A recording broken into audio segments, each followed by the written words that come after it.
Just to alert our sensitive viewers, this episode may contain a bit of coarse language.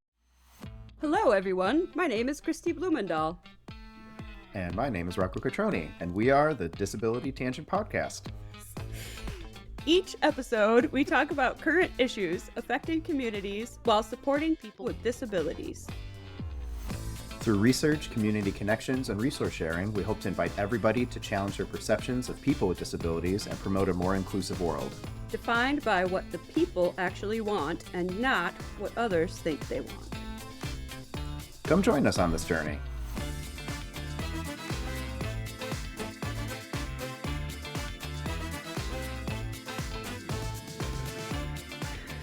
Deana, we are very excited to have you here with us today. Thank you so much for agreeing to be here. This has been the product of Sydney, our fellow. If some of you have listened to our Fabulous Fellows episode that recently came out, and Sydney really reached out and connected this because this was her a little bit passion project. And so we're excited to talk a little bit about language, a little bit about what it's like to be on both ends of healthcare, right? The giving and receiving ends of healthcare. And yeah, we're really looking forward to this conversation.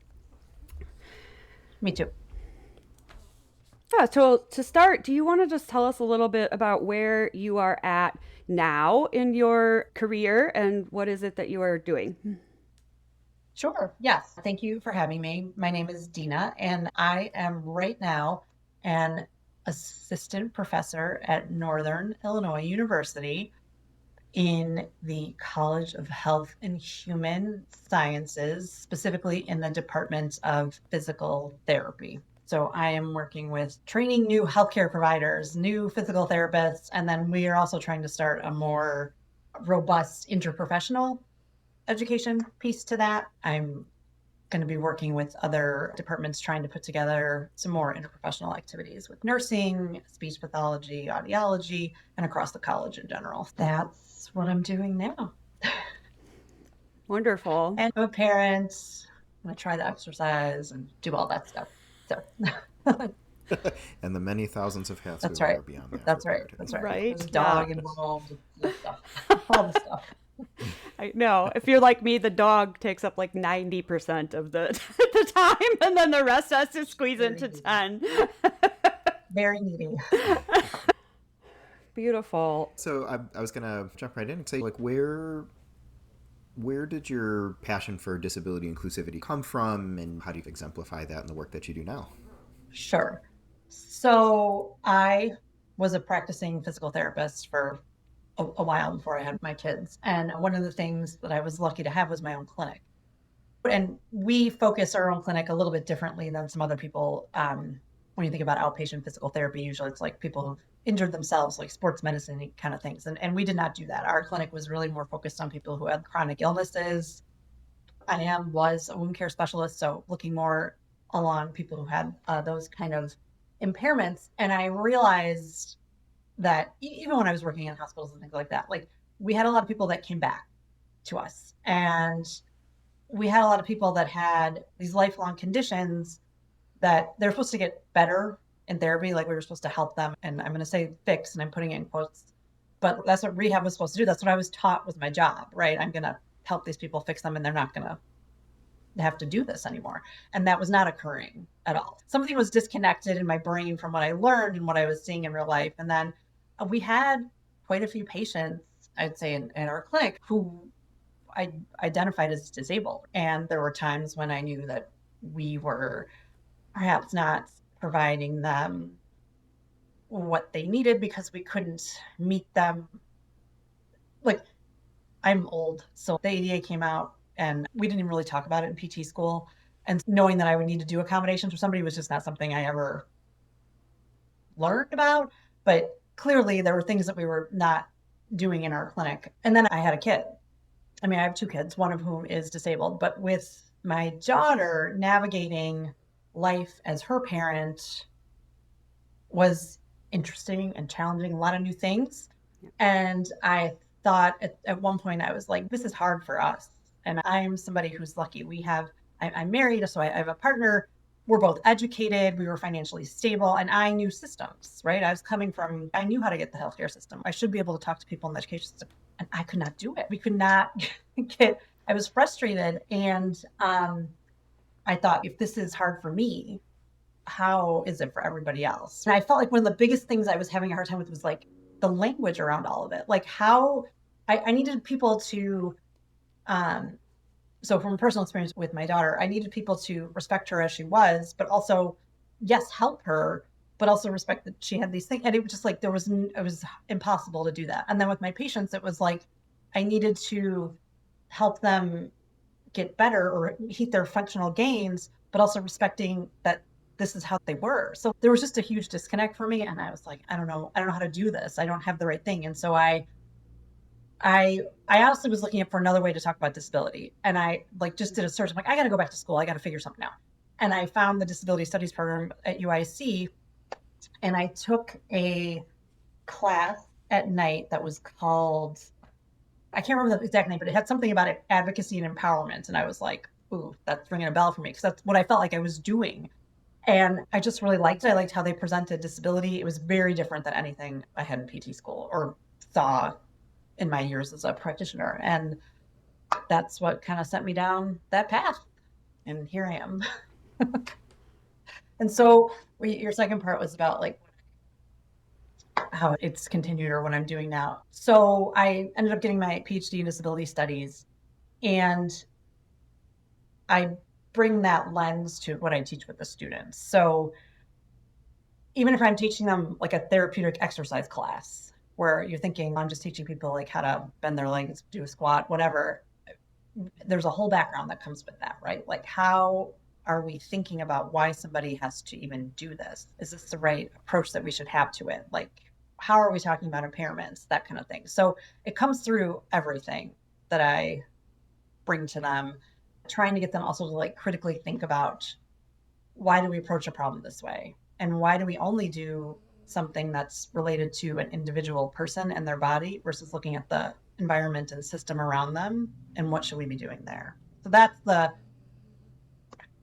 where I challenge, I think, my students to think a little bit. That was a very long answer. I'm sorry. No, that was fantastic. And I totally agree with you on that, where my undergraduate degree was in disability studies, and then going through the LEND fellowship as well, Yep. seeing some of those systems outside of it. Because if that environment is not created for success for the individual or individuals in general, that creates a whole host of complications. And I feel like sometimes as clinicians, you're trained to super hyper focus on what is happening with the individual and how do we meet quote unquote standards within there. And as you do more of this work and see it more in person, and I imagine you seeing that as a parent and a caregiver as well, you're like, hold on a second. If the environment held up its end of the bargain, we wouldn't even have to do a lot of these things. Yeah, there's this one story of this woman that I interviewed for this other project a long time ago. And she was saying she went to her doctor. So she identified as disabled, had this chronic impairment. And she was telling her doctor, I have a PA, I have a personal assistant that comes, but only comes for this many hours. And she was falling. And she was falling because when she was transferring out of her bed or something, the person wasn't there. And the doctor's like, well, all I can do for you is get you back into rehab so you can work on your transfers. And then maybe we can try and get more personal assistant hours. And the person was like, but I really just need the increase in hours. I'm telling you what I need. My function is not changing. Like and even with more therapy, I've had so much therapy. That's not the issue. The issue is this is the support I need. And like that sits in my brain, because I don't think as therapists, we've figured out a way to think about how our role could shift to address that issue, right? And I think it might also lead to something like, it's a different service then. Like maybe you don't need that many PT services, and then so that gets to the bigger issue of then you're not getting paid, and then what is like all of those things, right? That kind of upend some of the practice. But I don't know. That's a conundrum. Yeah. I totally agree with that. And are you making clinical decisions because you can, or because you should, or what's going to be best practice in this particular situation might not match up with what's available? Right. Yeah. And are you building the practice to build the practice, or are you building the practice to help people that are coming in because they have a legitimate need for service? And that's the thing that I run into a lot, where I run into all sorts of these things a lot, where systems just don't make sense. Like, they won't pay me as a disabled person cash money, but they'll pay someone to come in and chop my vegetables for $17.25 an hour. If I had the funds, I could choose who I wanted to come and chop vegetables for $17.25 an hour, or clean my house. I could pay someone to clean my house in 2 hours time for a much less money than they're paying someone to come into my house for 30 hours a week and clean my house. Like, there are many ways that the system doesn't support my needs, but I have to do what the system says I have to do in order to get my needs met. And none of it is sensible, and all of it is wasteful. And then they call me, as a human being, a drain on the society because I'm the person that has a need. They don't call the system a drain on the society because the system is nonsense. It's me as the human who has a physical challenge that is then the problem in this situation. And so I see where you're running up against this as a provider and saying, but how do I as a provider fit into this system and then also make adjustments? Yeah, it's really interesting for me because I'm on the often receiving end of this, where I'm like, this doesn't make sense for me, and I don't know how to address it on this end. Like, right now I have a rotator cuff injury, and okay, I have a rotator cuff injury. Am I going to go out and pitch slow pitch? No, never, not ever. So that's not a situation we need to fix. But what is a situation I need to fix is that I'm in some pain. How do I get out of pain, but not worry about having to do this and do that and do the other things that are going to exhaust me in ways that make it impossible for me to get through the rest of my day? Because I also have chronic fatigue syndrome, and like, I can't spend 95% of my energy working on building up shoulder muscles and then not be able to function in any other space. Yeah. Right. And that's super important too. So there's that idea of systems. Like, one of the things, which I will say, I think physical therapy is just starting, or not that they're just starting, because other people have looked at this, but they're thinking about like those social determinants of health. And so the big things that are around a person, and we're like starting to have conversations about that and what that means. So that, I think, is hopefully we'll have more of an entry point into some of those systems when we start actually really educating students about that and thinking about that. And then to your point, thinking about your rotator cuff issue and knowing you have chronic fatigue syndrome, this idea of having providers that will be able to work with you how you need is so important. That's totally lacking. We know that a lot of people with disabilities, they go for like mental health services and they're turned away because they're like, it's your disability. No, I have some mental health needs. I need some treatment, but they just equate it to that. Or with you understanding what chronic fatigue syndrome is and how that will impact your rehab, right? So having these therapists that are like disability literate, or I think I've seen that called that, or being disability culturally competent. Competence, like, not a great word, but or have that humility to be able to like really think about everything that's going on and understand what a person with the disability needs, how to talk to them. The whole thing is just, again, there's a big push for that in medicine and nursing. They've kind of been leading the charge. I think PT might have been a little bit behind that. I think also just based on the nature of what we do, we really only focused in bodies and making those impairments better. But I do think there's more talk and more interest and a more focus on that now. And it's not as weird as it was before. Like, when I started my PhD, I'm older and I went back to school for this. And so when I started it, finding people in PT that could be on like my committee that were willing to think about this in that way was really hard for me. I couldn't find people that were like, okay, yeah, we'll think about the social model of disability, right? Oh, I've heard of that even. So great. But now I'm happy to say there's way more people. And you're seeing articles and the student interest, also students with disabilities that are driving some of this is also encouraging, I think, to me.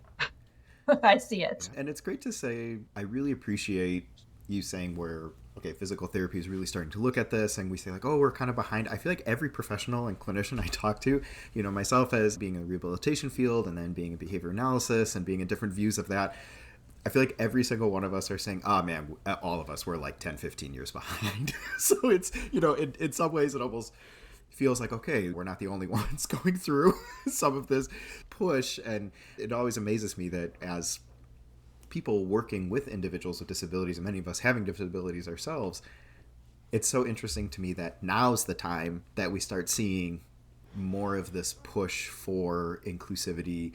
And we see those articles and those calls to action that seem to rotate every 5 years, where it's, we have to do something about this. Yeah. Now's the time. But now it actually seems like now is the time. Yeah. And people are actually doing things and pushing things forward, and policies are starting to shift. So it's really interesting. One thing I did kind of want to touch on along with that, you, along with Amanda Sharp, wrote an article about that, disability and physical therapy, complicated relationship and uncertain path forward. Can you tell us what prompted you to write that and just talk through that work a little bit?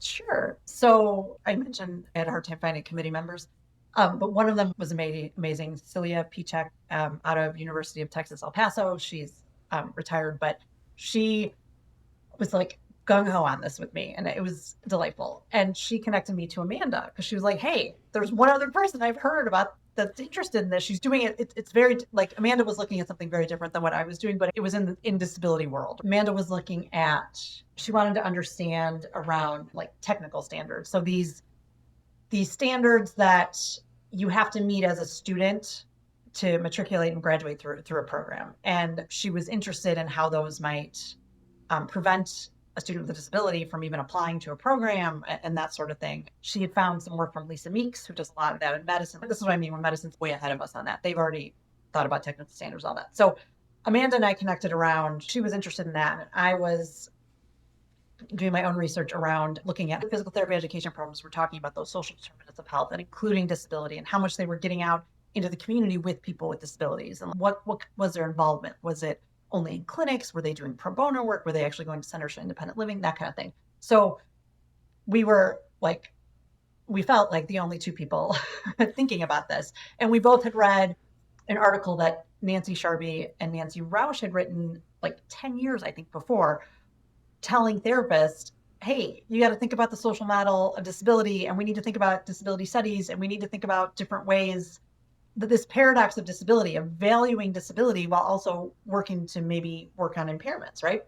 And there hadn't been a big push or like anything. It didn't seem like a lot had happened since that article was published, right? So we were like, all right, let's do it. Let's write the next one. And we just started jotting down ideas and it went back and forth. And it was nice too, because we were able to talk about the different models of disability, which was nice, updating also with that political relational model, and gave some direction to where maybe the field could go. And I do feel like, not that the article was the reason for any of this, because there were other people also doing this work at the same time, but it has been nice to see what's come after that. So the Physical Therapy Association, which is our big national association, and in one of the sections that we have these little catalyst groups, and we have a catalyst group that's called the Disability Justice Catalyst Group. And it's like a growing body of people.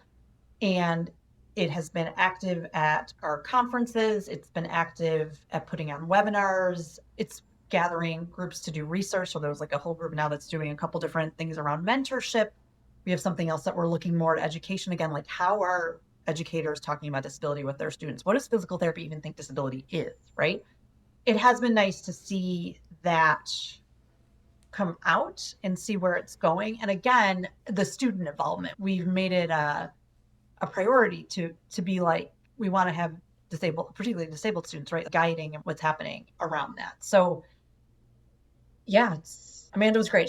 I feel very grateful that I was connected to her, because she's been a great partner to write with, and she's pushing things. She actually, I'm going to participate in the summer. There's going to be a big access summit this summer where We're all going to talk about what accessibility looks like in PT education and how we can update some things, how we can establish some best practices and things like that. There's different ways this is moving. So thinking about the education space and who we're bringing in to our profession, so who will be qualified providers, right?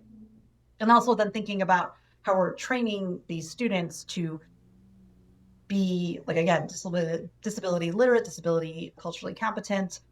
That's important. And then also just finding ways to amplify the disabled therapists that are out there already. What are they doing? And the people that are doing all of the work where they've been working with people with disabilities in these spaces and doing health promotion, all of that. Like, how do we make that more pronounced? And again, amplify it, essentially. So. Yeah.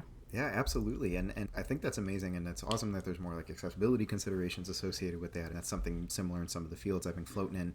One of the things that you do mention in that article too, and you brought up here, how people with disabilities are really the ones providing those services, and like actually having that lived experience in there. I mean, as I'm sure you've seen too many times, people without disabilities are the ones that are benefiting, quote unquote, from that work, getting that notoriety, but more importantly, how that affects the type of care that you can give and you can receive. Someone with similar lived experience to understand this is what this injury feels like and how it has affected my life and my mental health and the considerations around that. Given that this article was published in 2021, I know how the review process goes, so it probably happened even a year or two before that. Do you believe that there's still a case for pushing more students with disabilities and practitioners with disabilities to enter the field? And have you seen any changes that have allowed for that to occur even beyond the accessibility summit that you were talking about? Yeah, one of the interesting things is there's no data. And that sounds so silly, and I feel like it sounds like such a researchy thing to say, but I think in that article we talked about how the House of Delegates, or they either passed it then or it just passed, but like they decided that people with disabilities were an underrepresented population in education. And Amanda and I were frustrated because this means we should be doing some changes. We should be doing things like we have to do work around it.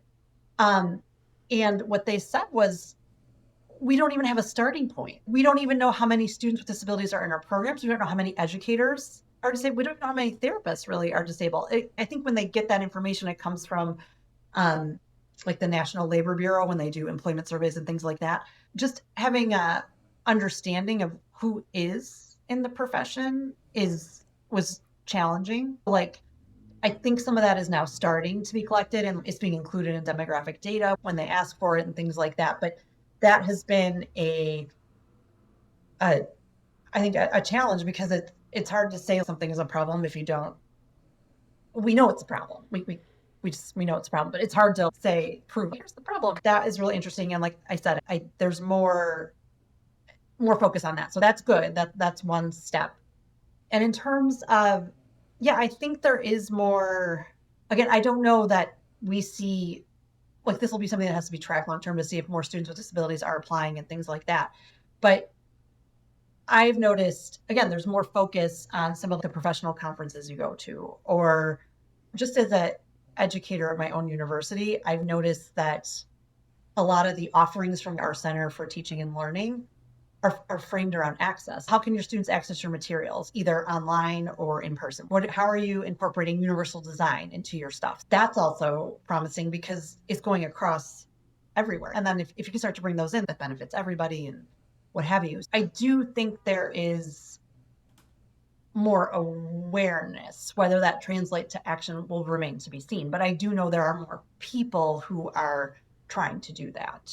And what I like about it now, too, is I felt like there was a smaller group of us. Like when we started the Disability Justice Catalyst, there was a smaller number of us, and now it's growing. And so there's more people that are like getting their names out there and doing the work and stuff. And so it's fun to see that, I think, to watch all the different people that are, I don't want to say taking ownership of this, but thinking about it and trying to make somewhat of a difference here. I think that makes sense. And I see that as well, that it just seems like there's a lot more evidence. Like maybe there's not this provable data, but there's definitely the anecdotal kind of like, here, I see people that are trying to be in this space and trying to make it more accessible.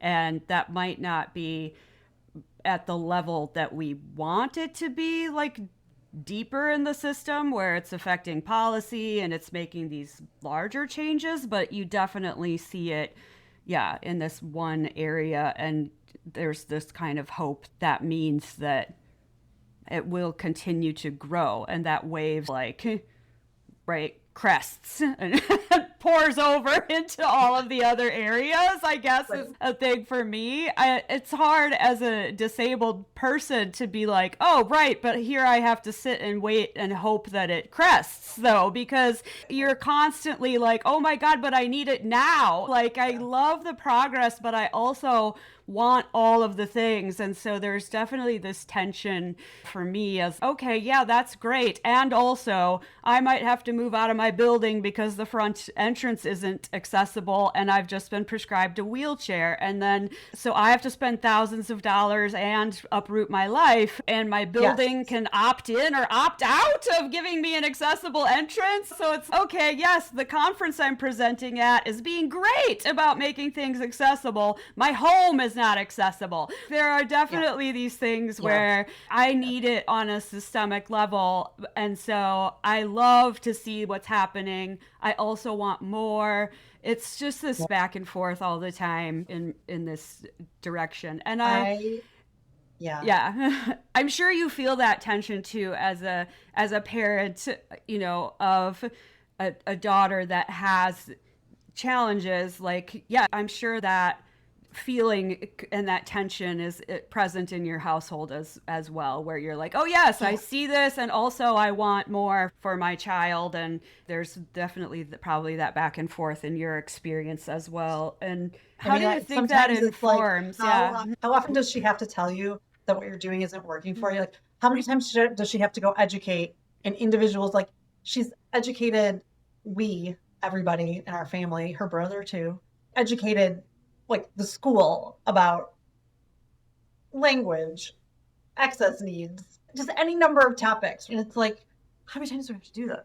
Or like, when I think about sometimes when I think about health disparities or some of the other things, it's like, how many more times do you have to hear that you forgot about disabled people when you did this, or that you didn't, like, that they have worse health outcomes? How many times do you have to hear this before we do the thing? I don't understand why this is still happening. So yeah, I get it. Or like at schools, like in college, some places they have you, if you're a disabled student, you have to go like every semester and get your accommodations verified again each semester. And then you got to present it to each individual teacher. And that's so much work. And if there's not a way we can just streamline this whole thing, they come in with it, they've got it. Just the whole 4 years, they're there. Just, it goes to every teacher they have. Isn't there a way we can do some of this differently? And I have to think that it's coming, because if I didn't, I would be probably very angry all the time.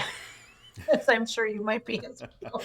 No, and I feel like so many of those systems are. What's a good way to say this on the air?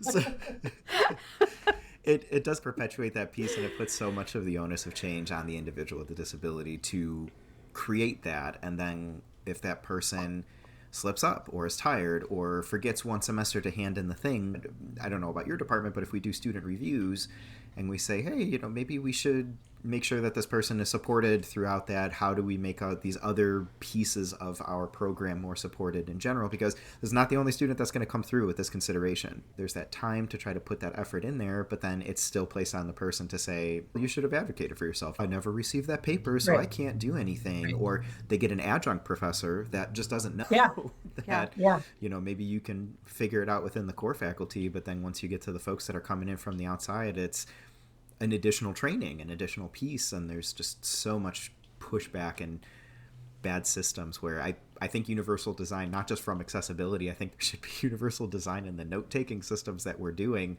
to say, hey, did you ask this person about this? I mean, we used to get that stuff in Epic all the time where it would click and say, oh, check in on these 3 things, and you can set yourself reminders for that, and that should just be inherent. Here's this person's accommodations. Oh, a little window pops up. Hey, make sure that you ask this person these 3 things before you start. Yeah. It's interesting. I think bringing this back to healthcare too. It's interesting where they ask about if you need accommodations versus they just don't even, like, whatever. Our kids, we, to launch them, we try and make them ready to live in the world. They have to schedule their own doctor appointments, that kind of stuff. And it's interesting where people, like the people scheduling the appointment, will ask, oh, do you have any kind of mobility issue that we need to think about? Because the room might be different. Maybe you need a high-low table, whatever.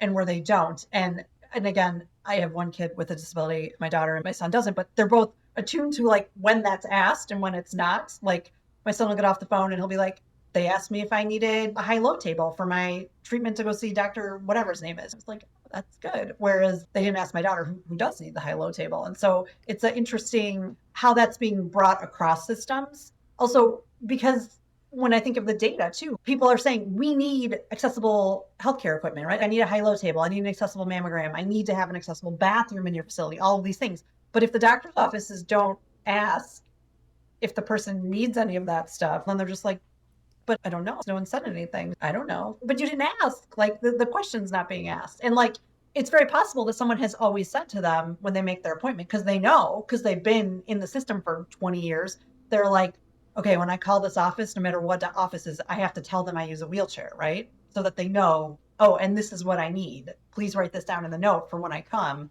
so that you're ready, kind of thing, right? But that's like a one-off.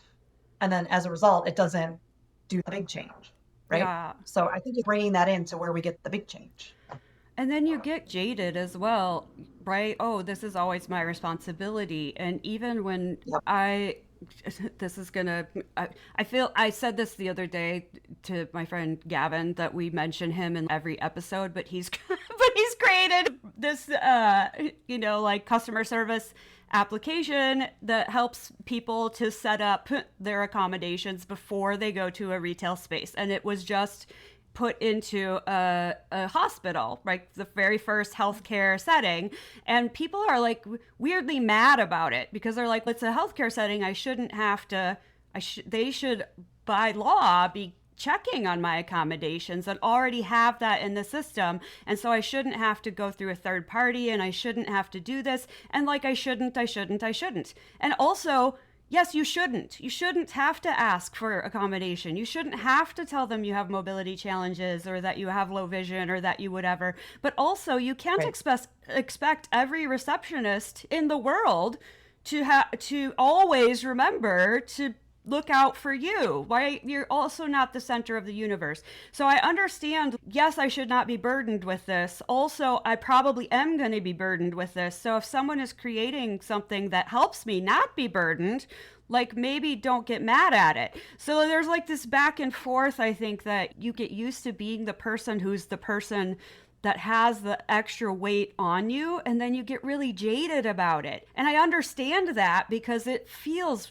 really hard to live in this space, but also like it's my space to live in, right? Like I sometimes don't know how to go back and forth between these two things because I can see it from both sides. I have a family member who is a gynecologic surgeon, and I see like how much time and money and effort and like love and care and passion she puts into being a gynecologic surgeon, and that's a lot of work. I don't expect her to know everyone's needs every moment of every day. She is working so hard, and so I also don't want to try to burden her more with having to know everyone's needs all of the time. Does she believe that every person that has a uterus should also have access to exams and the accommodations that they need to have those exams? Yes, absolutely. Is that always going to be the case? No, it's not. And that's not okay. Like, we need to figure out that process and create a system where she doesn't ever have to turn anybody away. Right. So how do we fix that, I guess, is like the thing that I'm always running into. Like, how do we fix the system so that the system is never turning people away and that it doesn't become this I'm against healthcare and healthcare is against me and we're fighting against one another when what we should be doing is supporting one another. And I'm not saying you have the answer to that question. I would love if you did, but I don't know that You do. I'm doing my best. I think part of it is what we teach people. I do think that's a big part of it. Like, there was that one article that came out that a lot of doctors didn't even know what their legal obligations were. So just straight up legal obligations, like things that you have to do. I want the beyond the ADA. I always think the ADA is like the lowest, and I always want more. Yes.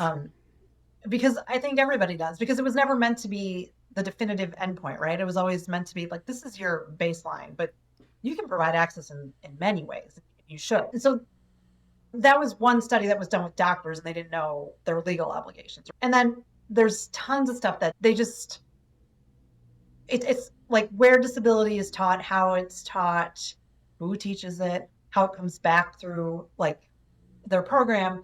It just varies so widely.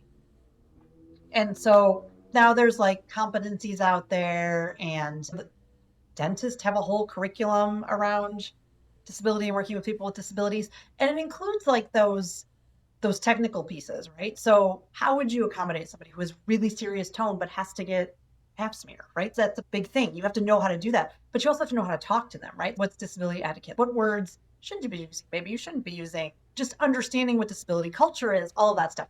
That's at least all coming into, I think, more and more. There's a lot more things about this right now, more and more into the healthcare education spaces, similar to how it has been coming up when we think about how we talk about race with our students, or we talk about LGBTQ identities with our students and things like that. And I think before it used to be maybe in healthcare, it felt a little weird doing it around disability. I think, again, because when you think about what healthcare does in the medical model and all of that stuff, it made it maybe more challenging. But I think when disability has been, when we start to think about the social model, think about it as identity, it moves it out of that space, and then you don't have a choice but to think about it in this bigger context and picture. And so that's also a space where I see some change, that I do think that's occurring. I don't know that it's, again, consistent. I think in my own work, I found that it's like individual champions do the thing. And so then what happens when that person leaves? Well, who knows? But I do think there's a growing group of people that are recognizing it. And it's coming into more standards, it's coming into more competencies. And again, those are like baseline things I think you need. It's the ongoing work that will be important there. Yeah. Absolutely. And I love that point about, we might say the words, but there's not always the action behind them. Mm-hmm. So there's a lot of organizations that we've contacted in the past, and when I say we, like collectively as humans, where the organization will have that as a check mark saying, we did this one DEI training in February and now it's November and nothing's happened, or there's no follow-up, or we use the word, look, we said autism acceptance and not awareness this time. We did the thing. Congratulations. And there's not that same push for what does that actually mean? What does that acceptance piece actually mean? What does that integration actually mean? And many times it's time and money. And those are things that organizations are strapped on, seemingly. At least that's how they describe it to people. Yeah. But what are those tiny things that we can do? Yeah. Yeah. Kind of along that line about verbiage, what types of things we're doing, and I really appreciate that insight and that oversight of, what you're seeing as students are kind of shifting in and out of programs. More people are starting to get larger groups to make these changes. It's not just put on those individual heroes, because as you said before, when those heroes are gone, then the system kind of flops, which means the system sucked and that the intervention was the person, not the system itself. Yeah. When you hear some of those like common phrases or things like range of motion, strength deficit, weakness, limitation, deficiency, do you think there's other types of ways we can do that language component to try to be more inclusive? We've seen that kind of in my field and some of the research we do, that even just shifting that little word shifts the needle enough that people take that like 3-second pause of, oh, maybe I should say it this way, and you can fill all sorts of awesome things in there. But are there other ways you see this language shift that can be taught or that should be taught? What are some of your thoughts on that? So again, coming back into like PT land, we think about impairments, and I've done a lot around helping my trying to help them separate impairments from disability. So they're not the same, in that you might measure somebody's range of motion for their elbow, and it might be at what a targeted quote norm is, but then we have a discussion about what's the norm? Who is the norm based off of? Should we be using it as a norm? And can the person, like, okay, so they can only bend their arm a little bit, but they can still comb their hair, they can feed themselves, they can do all these things. What should we focus on? So there's that, thinking about the word normal in general. Again, we've had a lot of discussions around that. And I think therapy in general has gotten away from using that and saying, oh, this person's not normal. The ranges aren't normal, right? It's moved to more functional, like functional limits, that kind of stuff, as opposed to within normal limits, right?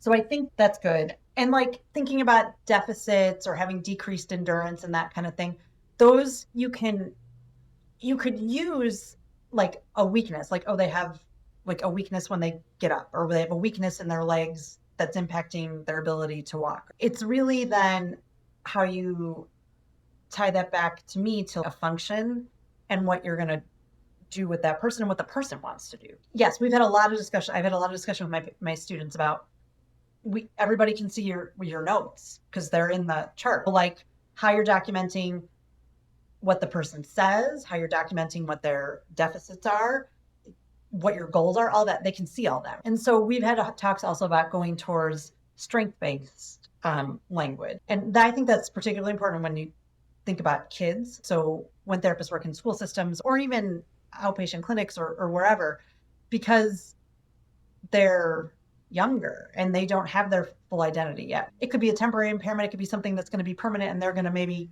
grow into a disability identity. Your language, how you're talking to the parents, how you're putting it in paper, what they might read, is going to impact that. And if you're using all these words that are like below their peers or can't sit still or I don't know, whatever like sounds bad, that's going to impact. So is there a way you can maybe reframe that the person can do something with the correct amount of supports, where you're saying that perhaps they're not doing it as somebody who doesn't have an impairment,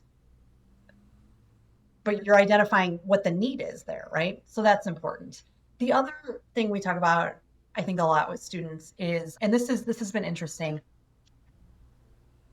this idea of person first language versus identity first language. So in therapy, we're just starting to accept, I feel like, identity first language. So for the majority of papers I've had to submit, I have to do a little paragraph about what person first language is and what identity first language is and why I use both and why it's important.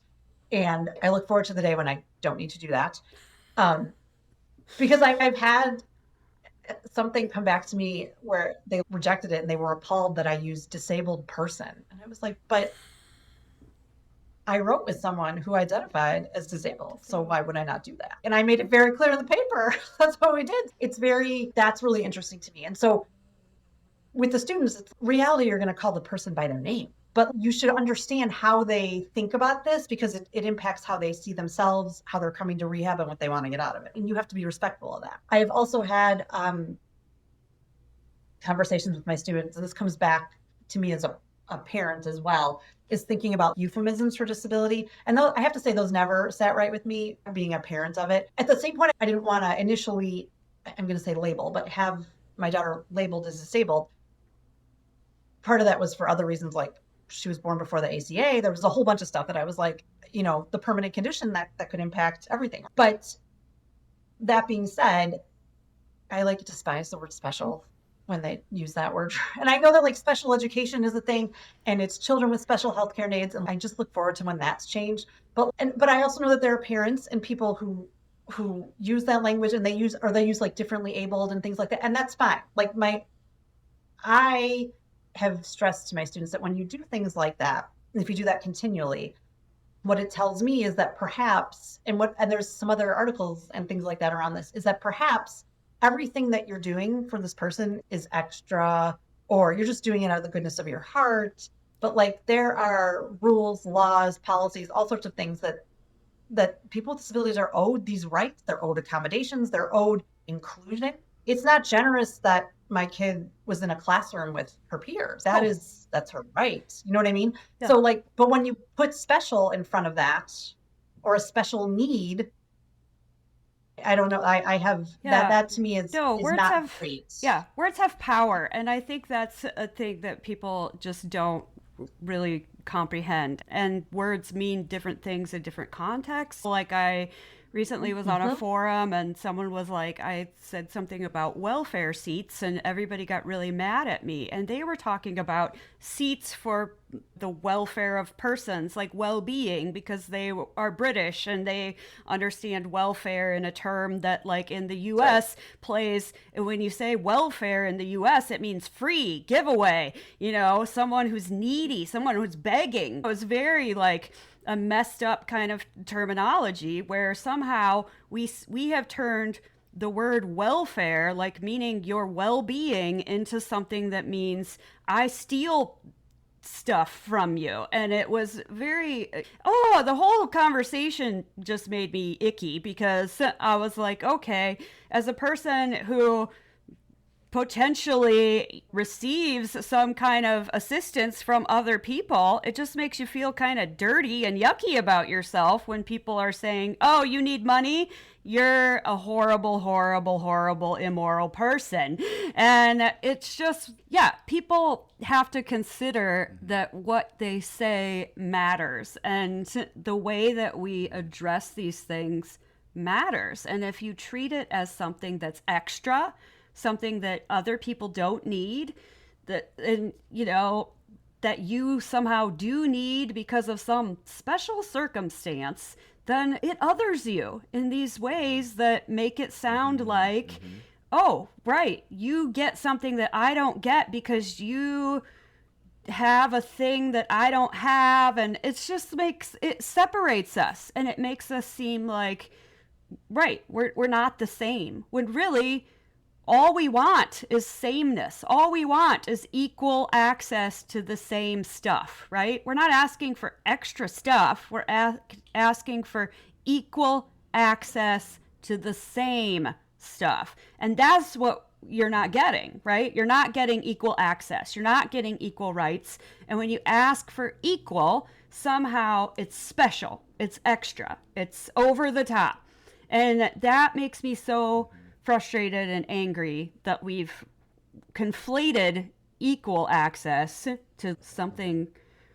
I want something much more than what you have. And that's really upsetting to me. I feel like there's this article I read that someone wrote, and the article is 10 years old, and it was about like the experience that she had as a young person. But people would, she is a wheelchair user, and people would come up to her as a young woman, as a child, and put their hand on her shoulder and say, I'll pray for you. And the understanding that came from I'll pray for you, and she would be like, why? As a young kid, why? There was no understanding that she was different or wrong or whatever, but she developed the idea that she was broken, that God needed to fix her through the power of prayer, because people kept coming up and saying that they were going to pray for healing. But no, there's no, my legs don't happen to be functional.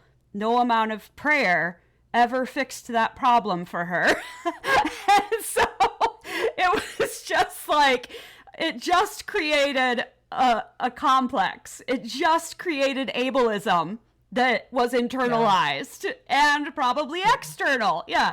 So why use those words? Why make that problem for like this huge amount of people? Like a fifth of the population now has this complex, this conflict, this, Sorry, that was a very big rant. Too. Yeah. I think because we've lived in our community for a while, and I'm relating back to a personal thing. Like I haven't, as a parent, when that would happen, like people would address me, right? What's wrong with your kid? And sometimes she'd be in the stroller, I'd push her, I'm like, what's wrong with your kid? And I'd be like, what's wrong? And they would point out something, and I was like, I don't like, oh, please don't talk to me. I can't with this. This is my child, enough. And I think because we've been in our community for so long, and it's a smaller community, everybody knows us, we know everybody, it's a thing. I haven't had experiences like that in a while, and we had one, but every once in a while it's jarring. Or like when people come up and they speak to me, instead of her, even though it's very clear she and I have just been having a conversation, possibly a heated conversation because she is a teenager and has opinions. But they'll address me and I'm like, hello, she is right here. Feel free to speak to her. Or when they'll ask me again, as like she's an adult now. And they'll ask me again, what's wrong with her? Why is she in a wheelchair? And I'm just like, I don't even know why you think you should ask that, or who cares? Also, who cares? So it's very strange, and I can understand the laying of hands on somebody. I think that happened to her once, and she just started laughing at the person, which I was like, well, that's what happens. If you do something without asking, I think that's what happens. So anyway. Oh, man. I think some of those examples that we just brought up here, and Christy, to your point about othering people through that, and to your point about saying, if we say special, that automatically puts this person in a different category. One, I think maybe the term should just be specialized, because I guess technically that would be technically more correct. Yeah. Right? Like you have more training in that. Maybe just add the ED. Maybe SPED is specialized instead of special education. But with some of those, othering factors where it's well-intentioned, where someone feels like they need to do something, and in the smallest piece of their life, that's what they feel like that they can do. And I can understand that component of it. If that's the basis of it, though, and then saying, I was just doing this, or I just meant this piece. And regardless of your intention, this is the effect that this is having on here. And if enough people do that, it creates that subset and that othering associated with it, too. Also, it goes back to your point earlier, Christy, about how many times you have to explain something, or how many times you have to, tell somebody, right? I don't know. There's that piece too, about all the education you have to do to tell somebody what your needs are, and having to do it over and over. And some of this stuff too, I mean, disabled people are in the world, they're living their lives, they're doing our things, they live in our communities, they're in our schools, they're everywhere. So it's like, I don't know, sometimes I'm like, read a book, or I don't know, just do a Google search about what correct terms are, something. I don't know. There's ample places to learn about intentions and support and all of that. Yeah. But I also recognize what you're saying, and I'm not perfect for many different topics. So it's all growing, and there has to be space to make mistakes and learn from them, though. That's sometimes I think what, as a parent, I've maybe found a little bit more is when we will share something, or this didn't go well and here's why. And there's a defensiveness to it. And I'm like, I just want to try to make it better also for the next kid that comes through here. So can you just listen to what I'm saying? It's not going to impact her. It's for the person behind her. So this doesn't happen. You know what I mean? That kind of stuff. I feel exactly. is important.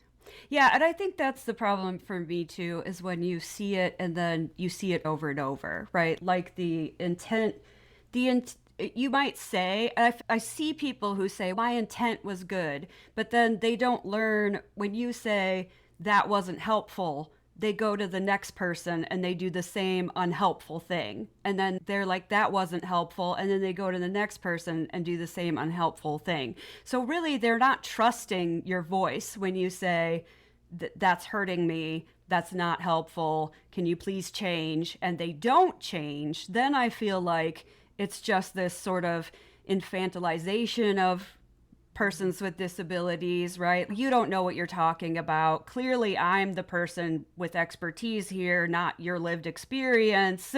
And I know what's best in this situation. And I'm going to keep praying for you, even though you say you don't want me to pray for you, because I know that will help you, even though you don't know that it will help you. Like this stubbornness involved. Like I have family members that every time we're together, they'll be like, have you tried medical billing and coding? You can do that from home. And I'm like, that would really be useful for a person that has chronic fatigue, fibromyalgia, no use of their dominant right hand. I like that. If you start listing off all the things that are wrong with me, no, that is absolutely not a thing that I would be good at, nor do I want to be good at it. But also, why are you trying to shove me into a job? That somehow is the solution, when I've told you there are reasons I'm not in a job. There are reasons, and I don't need you to keep telling me you know what would be great? This kind of job. Or maybe you need that kind of job. Like the answer to all of my problems is simply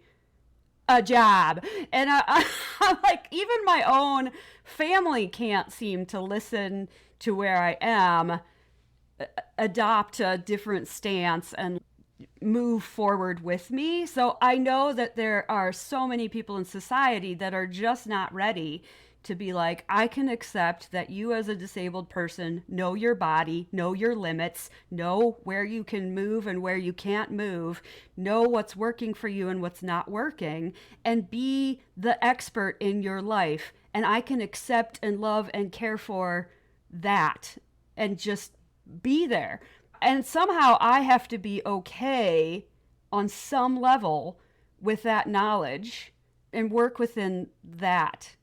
And that's, I think, part of the big challenge for many of us, right? Not just disabled people, but, I'm also queer. I'm also a woman, right? I have that with other things as well, right? I know that there are many men who are not okay with my womanness. I know that there are many, many straight people or evangelicals who are not okay with queer. There are a lot of spaces where I have to navigate my right to exist and other people's inability to allow my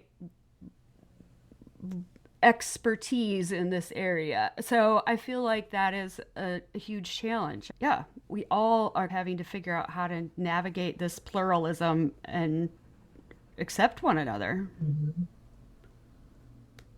That idea of expertise is something I also talk about with my students a lot, is that for a lot of times therapists have been considered experts, right? We know disability, we know impairments. That was the start to that Nancy Charbet article that brought Amanda and I together, thinking about that. And it's, do we really know disability? Or how do we know it? We know it, I think, from one way where we try to fix it. And so I brought that up a lot across a lot of talks. We think, and that's actually a big thing about disability studies too, is like valuing the expertise that people with disabilities have and including them. If you're going to do a research project, be sure that they're included from the beginning so that you're getting all of that information and the study's designed to meet whatever they need. Or doing your intervention, bring it back into patient care. It's like listening. That's a good skill for across any patient you're going to work with, is listening to what they need. They're the expert in their experience. When you think about those terms like range of motion or strength deficit and this and that, like, we as therapists might measure those things and record them as like objective measurements so that we can say if what we're doing is working from that lens for goals and whatever. But you cannot ignore that as a person, and they have expertise about that experience. And although, again, maybe they have full range of motion after their knee replacement surgery, they're telling you they can't get out of their car, they can't pick up their grandkid.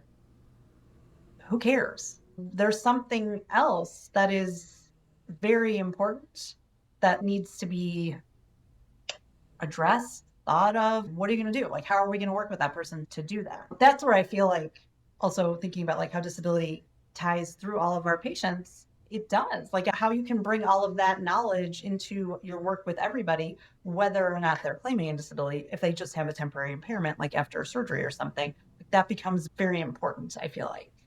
And that brings me back to like why I got into the first place. I didn't feel like I had any of that context. You know what I mean? So your expertise was very good.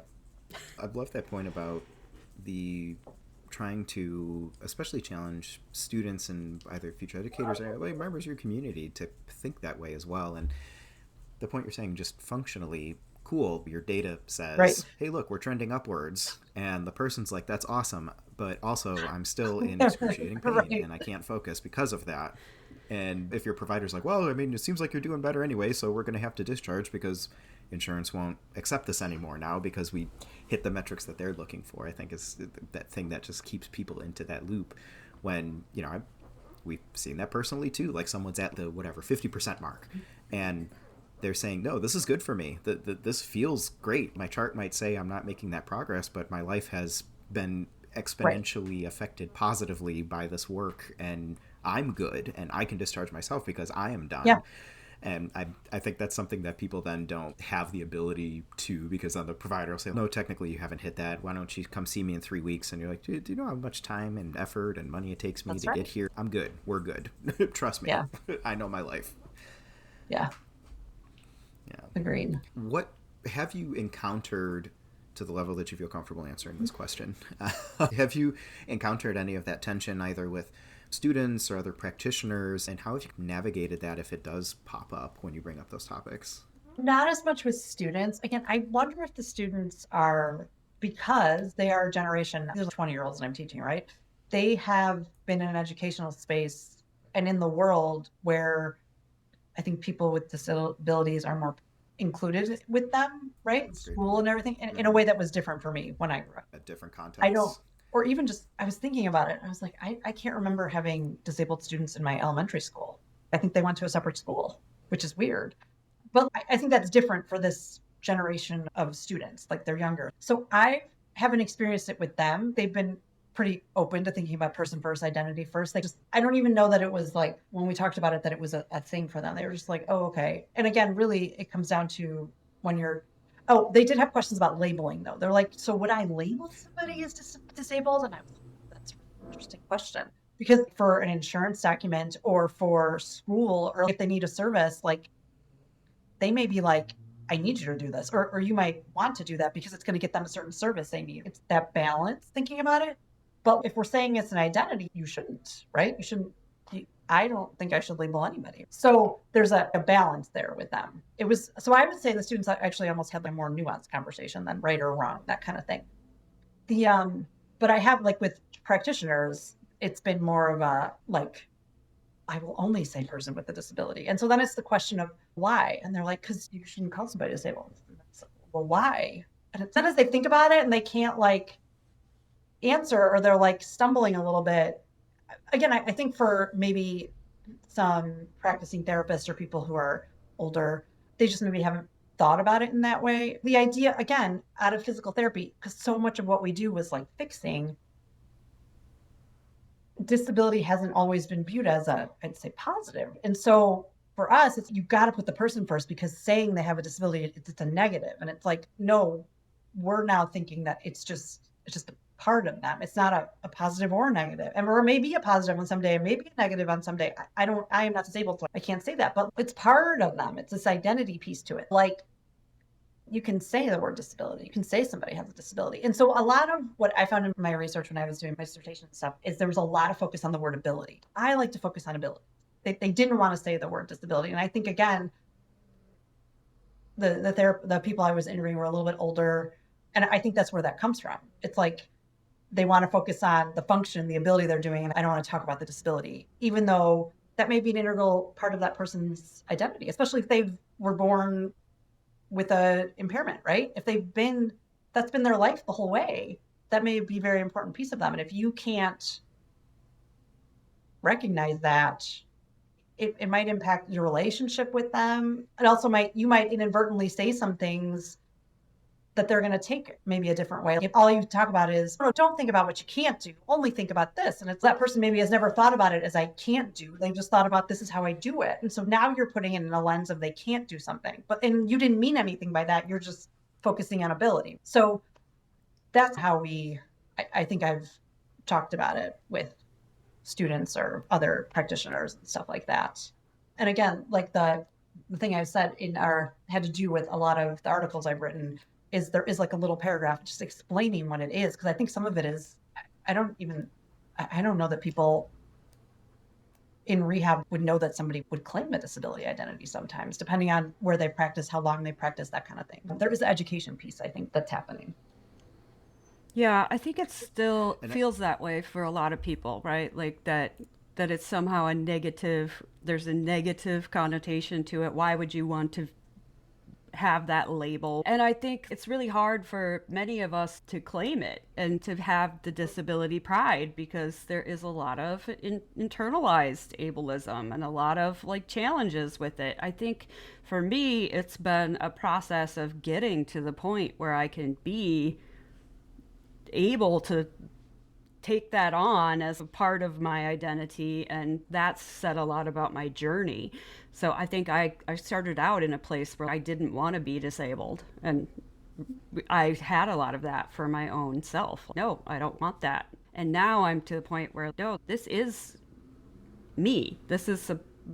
as much a part of me as any other identifier, and I feel like there's no reason that I need to be ashamed of that. And there's also no reason to be ashamed of things that I can't do, right? Oh, don't focus on what you can't do, as though that's somehow upsetting or terrible.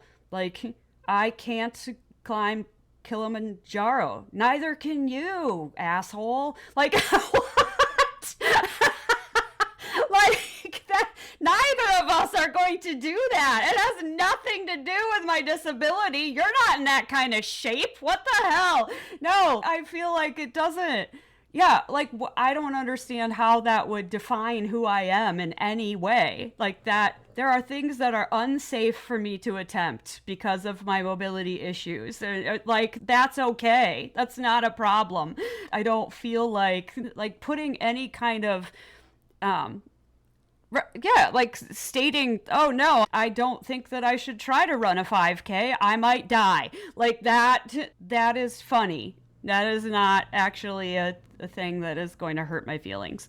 I understand that curbs can be very dangerous for me. That is not something that I find like a statement of who I am as a human. I'm not morally defective because I fall down.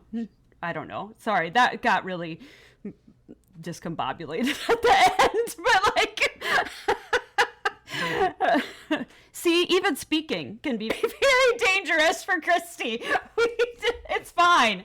It's fine. We accept it. It's just a part of life. All right. Someone else talk, because I'm having a really hard time. Oh gosh. At least on this end, it didn't seem Wow. but I mean, this, I feel like also that's the point of this podcast, that there's this safe space and even modeling some of those pieces. And I think that's something that so throughout my own history, I have developmental and cognitive disabilities that make learning incredibly difficult for me, and retention and generalization mainly on that. And I think it's always so funny because whenever I say that, I don't know if funny is the word I would use. It is a humorous situation where people say, well, you have a PhD, so you must have figured it out. And it's like, well, yes, but also there's a huge workaround that takes a lot of effort to get there. And I might be able to do that so quickly at this point that you don't notice it. But I also tire easily. So someone can do that, and keep doing that for 8 hours a day, or be like, oh, I need the motivation for this. Oh, here it is, and be able to do it. And that's just not how it works. I have to wake up into it, or I just have that feeling. I have a super intense 2 or 3 hours. Yes, all right, I accomplished a thing, and then I'm shot the rest of the day because, the mental bandwidth and energy that has that in there, and the feelings of inadequacy associated with that, saying like, oh, but I need to keep going. And that's something I just never accepted as I was younger, and going through IEPs and 504 plans and just not trying to use those because none of my friends did. And when you're a kid, you're like, oh, this makes me special. This is great. And then you start seeing the social distancing that people have, or you see your friends as models, and that doesn't look like what you can do. And you create your own thoughts about that and your own othering, even if other people are saying that you don't have to do that. So I think in the ways that we can model that is so important, because for me, that didn't change until I was in Lend and contacted more people where it was, oh, it's okay to say that. And it's okay to say, hey, give me a second, I need to think about that. Or, you know what, hey, if I ask you a question again, it's not because I wasn't listening, it's because my brain literally did not catch whatever you said. And there's a excellent book series that Brandon Sanderson writes, and there's a character in there, his name's Taravagian, and every day he wakes up, he knows exactly what percentage of intelligence and workability he has. Oh. So he'll wake up, he'll be like, today's 100%, I can do anything and change the world. Or today's 20%, I'm surprised I know what socks are. And kind of using that with my family and with my students, saying, hey folks, I'm operating at about 40% capacity today. And even just something as small as that has changed the way people interact with me and the way that I interact with other people. And I see some of my students using that now.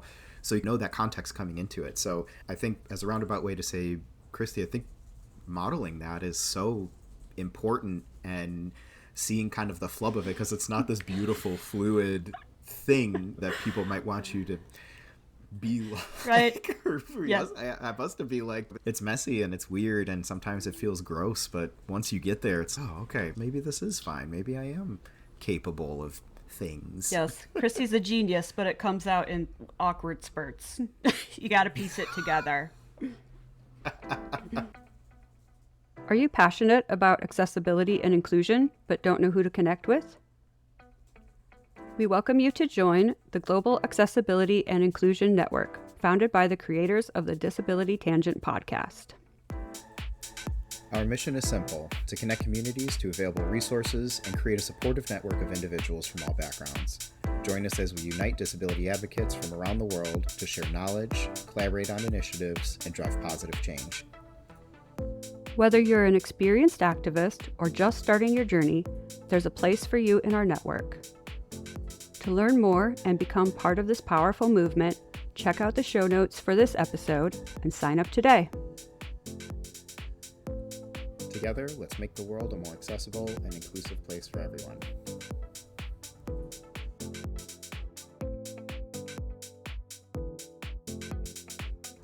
Awesome. I was thinking as you said that about my heart rate variability, because that's one of the tricks that I've learned as a chronic illness sufferer is that I measure my heart rate variability every morning. And for some reason, this is a measure that they're just discovering is helpful, that you measure your heart rate variability and it gives you a picture of, oh, if you're all over the place, then you aren't going to have as much energy. And if you're very stable, then you're going to have more energy. And people are like, are you sure it's not a placebo? And I'm like, no, it actually tells me ahead of time, you're going to have this many spoons to utilize for your day. And so I know when I wake up and it's not good, and it gives me a number 1 to 5, 5 out of 5 being great, 1 being, holy crap, that's a problem. And if I know that I'm at a 2, then I know don't do things, or save your energy for the thing that you really need to do, and then rest the rest of the time. And it gives me this understanding of like, hey, it's okay. And I feel like everybody should have maybe a measure where they can say, you know what, this is my capacity is only X. I can only deal with so much today. And you don't have to maybe measure your heart rate variability or have Rocco's, I'm at 80%, I'm at 40%, but like maybe even make your own measure and be like, you know what, I'm not operating at full capacity today. I've got a lot going on. There's stuff at home. I'm just tired. Whatever. There's no reason that we have to all, whether you're a disabled person or a non-disabled person, right? There are days when you just don't have it in you, and that's fine. Like, take a break. Let it be. Like, I don't know, maybe some people would disagree, but I don't think we're on the planet to just produce things. And if you don't produce things, then you're somehow a complete and utter failure as a human. So it's fine. If there's a day when you're not producing stuff, that's okay. You're still breathing air, burning calories. I'm sure there's something fine about just existing. Trees just exist. They're not like, what are birds doing? I don't know. What, they're part of the ecosystem. They must have a reason for existing. Do we know what it is? No. And it's fine. They're fine. We don't go around harassing birds like, get to it, eat something, fly. No, it's fine. They're fine. So why do we think that humans somehow have to be harassed into action? I don't get it. That was probably a really big tangent. Why am I Welcome to the disability tangent. We did it. That one was great. I'm screaming at birds, telling them to fly. Oh my God. Welcome to my life. Thank you for that space to, have us kind of talk through that for sure. And, kind of think about around that language component and identity in general, looking ahead in general for you, what are some of your hopes and aspirations for disability inclusive physical therapy practice, education, research, or even beyond that? What kind of changes would you like to see? I think starting in education, I would like to see some curricular changes where we're incorporating some more of the disability models and some more disability studies principles in general across PT education program would be great. Thinking about being anti-ableist and the ways that we are encouraging students to be anti-racist and things like that, those link. So I just think it's a natural space for us to start thinking about that. I would like to see more natural inclusion of students with disabilities where it's not looked at like, oh, I gotta do these accommodations. So, and that might be something that develops over time because again, we don't even know how many students with disabilities are in our programs, the types of disabilities, there's going to be different accommodations and different needs, but just having and more openness to doing all of that, I look forward to that. And I think that's coming. So I think that's good. In terms of our practice, I have been thinking about this for a while, and I'm like, this idea of social determinants of health and thinking about those bigger interventions and thinking about some of those systems things. That is an area where I am really curious where we go with that, because I think our role, it will, as a PT, it'll have to look very different. When you're thinking about some of those bigger determinants and those bigger systems, you're impacting not just an individual, but you're thinking about all individuals. We're thinking about populations, right? And so that's very different than me going in and saying, I'm going to do exercises with this person, or I'm going to run a group exercise class. So it's going to look different. And I don't think we have a true idea of our role in that yet. So it's exciting to me. I think there might be a space where we can think about how we could be useful in terms of thinking about access to spaces, programming, financial services, that kind of thing. We've used our advocacy pretty well for doing a lot of individual one-on-one patient things, like when we have to call an insurance company or a doctor, that kind of stuff. I think therapists do want to help. We're good at that. We've also used our advocacy for getting different bills passed, like making sure that everybody who has gone through some kind of breast cancer experience has access to the aftercare things should they develop some kind of condition where their arm or leg swells up. That was 10 years in the making, got passed. People now are going to have access to wraps and supports and all sorts of things, which is great and huge. Around getting healthcare services, we do a lot of work around making sure that Medicare reimburses, right? That to me has always seemed a little bit selfish because it's us getting paid. How do we think about the bigger picture of healthcare access? Like, where do we use our voices to impact some of that? So those are spaces that I'm curious where we go, because I think it's very different than what therapists have done in the past. And it's like a different focus of practice. And for some people, they're like, but that's not what we do. That would be a social worker that would be thinking about that, or that's occupational therapy that thinks about that. But our vision is to impact the health of society and to help people move through like environments. So if you think about environments, not just like your physical environment, but like your social environment or your policy environment or laws and things like that, we can help people move through those, right? What do we do to facilitate movement through those? So I like I'm curious to see where we go with that and how we reconceptualize some of the things we can do. We'll see if that happens. Yeah. Yeah, and I completely agree about it's I think I've seen people call that as cross-training. We'll use some of this in our work, and I think there is an aspect of that, but to your point, if the basis of what clinicians are doing is for that transition, and whatever that transition looks like as specific to the individuals as well, I think that already fits within our scope of practice and competence, because that's what we're supposed to do. We're not fixing, and we're not cars, right? We're not fixing this up and sending you out into the world. Yeah, some of this I've argued, but we should have been doing this from the beginning. We just chose to focus on a body and spoke very clearly on some of our educational standards, like psychosocial aspects of disability. That's huge. We can do so many things around it. So we just haven't done that. That's always been my argument. That's why I think we can move spaces.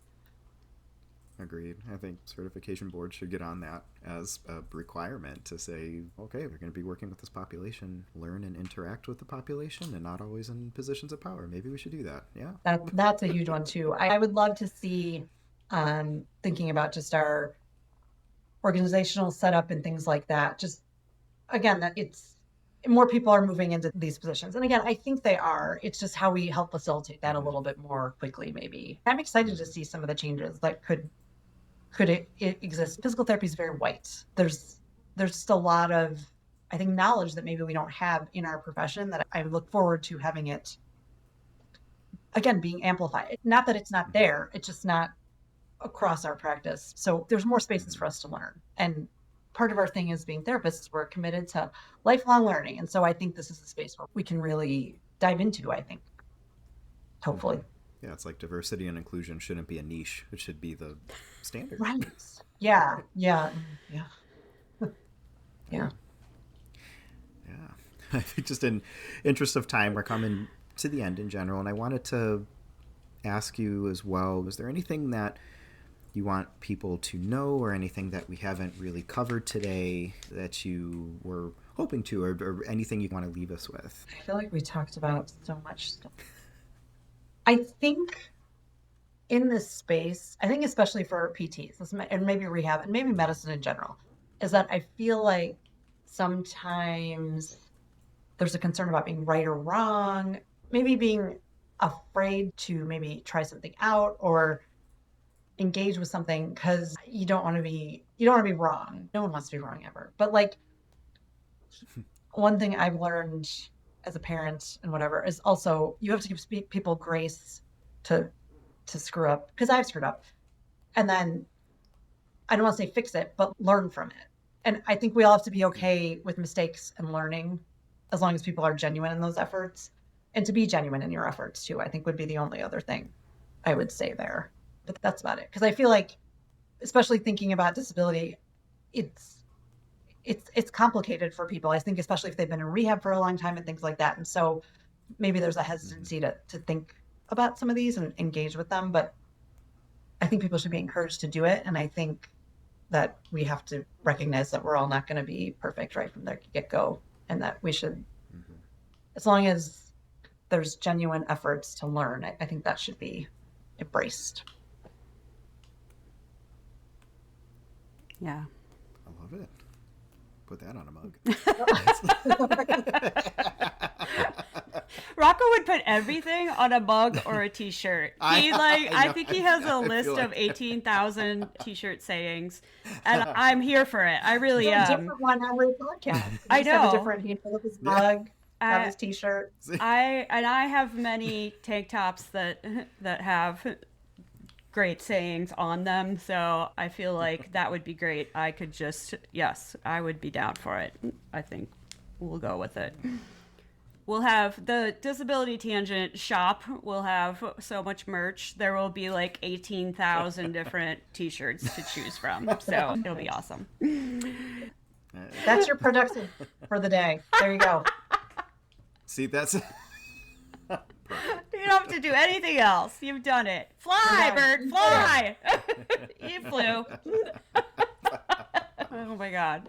Seriously, thanks for talking with us today and giving Christy and I space to work through those things as well and talk through those things with you. This was awesome. I really appreciated your insight and the conversations that we had today. Oh, thank you for having me. I feel like I rambled, but thank you. Thank you for having me.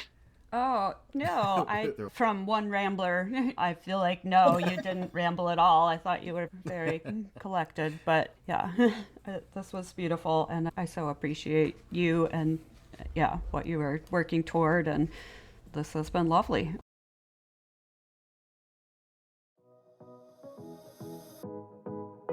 As hosts of the Disability Tangent podcast, we love hearing from our listeners. Your thoughts, feedback, and questions are what keep our podcast going and growing. So if you've been inspired, moved, or even challenged by anything you've heard on our show, we want to hear from you. Share your stories, your insights, and your questions with us by emailing disabilitytangent@gmail.com. Whether you're sharing a personal story, suggesting a topic for a future episode, or simply want to say hello, we're here and ready to listen. So don't be shy. Drop us an email at disabilitytangent@gmail.com and let's keep the conversation going. Your voice matters, and we can't wait to hear from you. That's all for today, folks. Until next time, remember to stay engaged, stay curious, and above all, stay connected. Thank you for listening. Join us next time for a discussion with Stacy Ham from Will Rogers Airport in Oklahoma City. We'll be discussing ways that they are trying to do access right. We touch on the Hidden Disabilities Sunflower Lanyard program that they've adopted, adult changing table, and how they are looking to go beyond the standards of the ADA. Join us in hearing more about how this airport is trying to make the world a more accessible place. See you next time.